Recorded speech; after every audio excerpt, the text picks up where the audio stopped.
Merhaba değerli izleyicilerim, Magazin kanalıma hoş geldiniz. Sizlerle buluşmaktan çok mutluyum.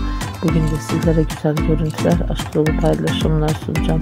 Paylaşımlarım Erkan ve Hazal çiftinden olacak.